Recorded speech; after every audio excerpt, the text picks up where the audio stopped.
நான் பாவ மன்னிப்பு கேட்டுக்கிறேன். இந்த திமுகவுக்கு 10 வருஷம் வேலை பண்ணதுக்காக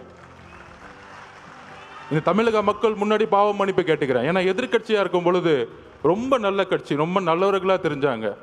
ஏன் நம்ம தலைவரை எலெக்ஷன் அன்னைக்கு கருப்பு சிவப்பு சைக்கிளோட வந்து உங்களுக்கு ஆதரவு கொடுக்குறேன்னு சொன்னாரு. உங்களுக்கெல்லாம் வந்து நன்றி உணர்வு இல்லை. என்ன நன்றி இருக்கு? அரசியல்ல ஒருத்தர் அழிக்கிறதுக்கு இவ்வளோ பெரிய குற்றச்சாட்டுகளா சொல்ல முடியும்?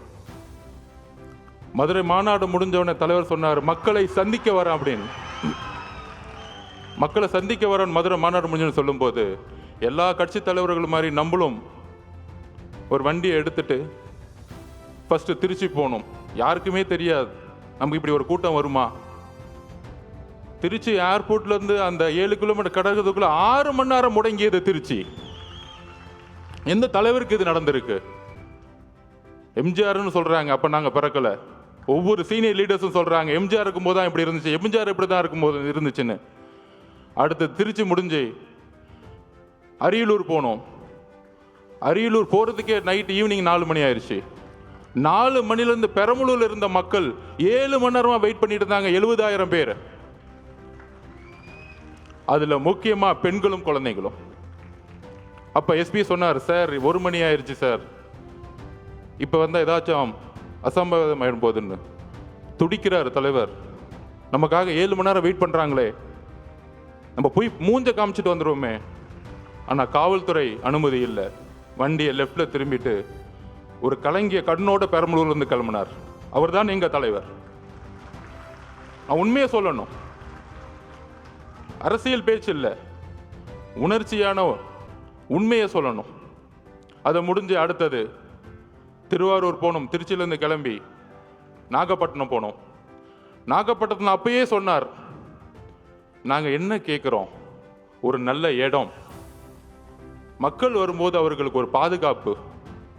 என்ன மிரட்டணும்னு நினைச்சீங்கன்னா அதுக்கு எப்படி பதில் கொடுக்குன்னு தெரியும். ஆனால் மக்களோட பாதுகாப்புக்கு நீங்க தான் பொறுப்பு. நாகப்பட்டினத்தில் பேசினார். அந்த பேச்சு இன்னைக்கும் நீங்க எடுத்து பார்க்கலாம். அதை முடிஞ்சு திருவாரூர் வந்தார். 3 கிலோமீட்டருக்கு 3 மணி நேரம் ஆச்சு. உங்களுடைய தந்தை பிறந்த ஊர். பெரிய பெரிய கட்சி தலைவர்களை திருவாரூருக்குள்ள போக மாட்டாங்க. ஆனா இந்த 50 வருஷ வரலாற்றை உடைச்சாரு திருவாரூர்ல. என்ன பெரிய கட்சி கட்டமைப்பு. நீங்க பெரிய பெரிய அமைச்சர்கள் சொல்லக்கூடியவங்கலாம் என்ன பெரிய பெரிய இன்ஜினியரிங் காலேஜை கட்டிக்கிட்டு, பெரிய பெரிய மெடிக்கல் காலேஜை கட்டிக்கிட்டு 1000 கோடி பணம் வச்சிருந்த பெரிய கட்டமைப்பா? மக்கள் அந்த கட்டமைப்பை தூக்கி எறிஞ்சிட்டாங்க. நீங்க உங்க முதலமைச்சர் வரதா இருந்தா நைட்டே போயிட்டு மகளிர் சுய உதவிக்குள்ள இருந்து 10,000 பேர் காசு கொடுத்து கூட்டிட்டு வருவீங்க. உங்க துணை முதலமைச்சர் வந்தாருன்னா, கோயம்புத்தூர்ல வந்தாருன்னா போக்குவரத்து துறையில இருந்து பஸ்ஸை கூட்டிட்டு வந்து மக்களை கூட்டிட்டு வந்துட்டு இருக்கீங்க. நாங்க மக்களை அப்படி கூட்டிட்டு வந்தோமா? எங்க தலைவரை பார்க்க வரல. தலைவர் இன்னைக்கு தமிழகத்திற்கு ஒரே நம்பிக்கை, அன்போட மக்கள் வந்துகிட்டு இருக்காங்க. அதை கூட உங்களுக்கு புரியல. ஏடிஜிபி சொல்றாரு, டேவிட்சன் சார், இல்ல அவங்க 10,000 பேர் தான் சொன்னாங்க. இப்ப மதி சார்ட்ட கேட்டு பாருங்க, நிர்வாகிகள் 10,000 பேர் தான் சொல்ல முடியும் ஒரு கட்சி. மக்கள் எவ்வளவு பேர் வராங்கன்னு தெரியாது. உங்களுக்கு தெரியாது. திருவாரூர்ல எவ்வளவு கூட்டம் வந்துச்சு, நாகப்பட்டினத்துல எவ்வளவு கூட்டம் வந்துச்சு, திருச்சியில எவ்வளவு கூட்டம் வந்துச்சு, அரியலூர்ல எவ்வளவு கூட்டம் வந்துச்சு உங்களுக்கு தெரியாது. தெரியலன்னா உள்துறை அமைச்சர் ரிசைன் பண்ணிட்டு போங்க. அப்புறம் ஏன் முதலமைச்சரா இருக்கீங்க? மக்களோட பாதுகாப்புக்கு உங்களுக்கு வந்து கொடுக்கறதுக்கு தைரியம் இல்லைன்னா ஏன் ரிசைன் பண்ணிட்டு போயிடுங்க. இப்பயே நாங்க 41 உறவுகளை இழந்திருக்கோம். எங்களுக்கு தெரியும் அந்த வழி. எங்களோட குடும்பம் ஒட்டுமொத்த மாவட்ட செயலாளர் மதி மேல தவறுன்னு சொன்னா அப்புறம் எதுக்கு முதலமைச்சர் ஒருத்தர் இருக்கீங்க? ஒரு இன்டெலிஜென்ஸ் எதிர்க்கு இருக்கு. ஆதவர்ஜன சாப்பிட்டாரா தூங்குறாரா பாக்குறதுக்கா, இல்ல தலைவர் வீட்டு விட்டு வெளியே வந்தாரா பாக்குறதுக்கா இன்டெலிஜென்ஸ் இருக்கு. ஒட்டுமொத்த காவல்துறையும் செயல் இழந்திருக்கு இன்னைக்கு.